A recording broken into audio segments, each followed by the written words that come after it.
Analisis isu kontemporer, berita bohong. Hoaks merupakan informasi yang direkayasa untuk menutupi informasi sebenarnya. Dengan kata lain, arti hoaks juga bisa didefinisikan sebagai upaya pemutarbalikan fakta menggunakan informasi yang seolah-olah meyakinkan tetapi tidak dapat diverifikasi kebenarannya. Mengapa berita hoaks tercipta? Adanya kepentingan oknum untuk memperoleh keuntungan baik dalam bidang ekonomi, sosial, maupun politik.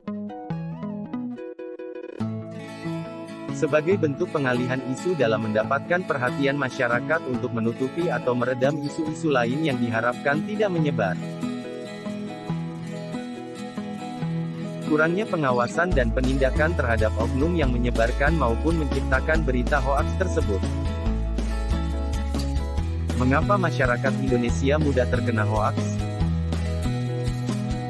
Keberhasilan menyerap suatu informasi seseorang, dibutuhkan pengetahuan yang diperoleh sebelumnya, kemampuan menarik kesimpulan dengan argumen yang tepat secara rasional, dan proses membaca yang terkendali. Kemampuan-kemampuan itu, mensyaratkan tingkat literasi yang tinggi. Sehingga dengan tingkat literasi yang tinggi, masyarakat bisa meminimalisir penyebaran berita hoaks.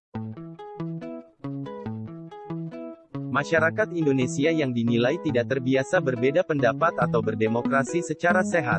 Mereka cenderung mempercayai sebuah informasi yang diterima dan didapatkannya tanpa melakukan verifikasi dan malas untuk membandingkan setiap informasi yang diterimanya dengan informasi yang ada di berbagai media. Ciri-ciri berita bohong. 1. Menciptakan kecemasan, kebencian, permusuhan. 2. Sumber tidak jelas. 3. Pesan sepihak, menyerang, dan tidak netral. 4. Mencatut nama tokoh berpengaruh. 5. Judul dan pengantarnya provokatif. 6. Berita ini biasanya ditulis oleh media abal-abal. 7. Manipulasi foto dan keterangan. Bagaimana cara kita mengidentifikasi hoaks atau berita bohong? Berita hoaks seringkali menggunakan judul yang provokatif dengan tujuan menarik perhatian banyak orang untuk membacanya. Jika menemukan berita dengan judul yang tidak masuk akal dan terkesan berlebihan, maka sebaiknya tidak langsung mempercayainya. Kebanyakan berita hoaks tersebar melalui situs internet yang tidak kredibel atau tidak resmi. Berita yang berasal dari situs tidak resmi, misalnya blog, informasi yang diberikan patut diragukan kebenarannya. Berita harus didasarkan pada fakta yaitu peristiwa yang benar-benar terjadi dengan disertai saksi dan bukti. Berita yang bersumber pada tokoh atau pengamat pada umumnya adalah opini yang bersifat subjektif. Demi menambah tingkat kepercayaan pembaca terhadap berita hoaks, tidak jarang ditambahkan foto yang telah dimanipulasi dengan tujuan memprovokasi pembaca. Untuk mengetahui keaslian foto, dapat dilakukan pengecekan melalui mesin pencarian Google Images.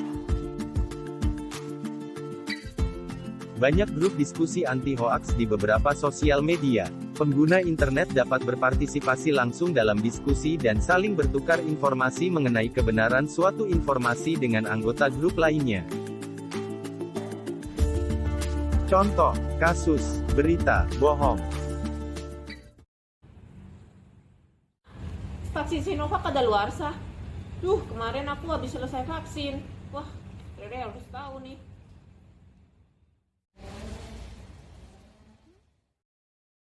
Vaksin Sinovac kadaluarsa 25 Maret.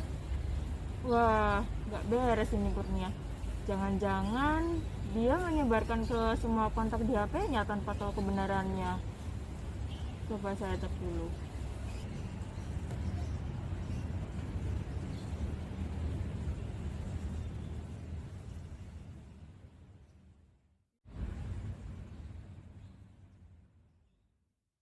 Jadi teman-teman, kalau kalian dapat berita, cek dulu kebenarannya. Jangan percaya dengan hoax, oke?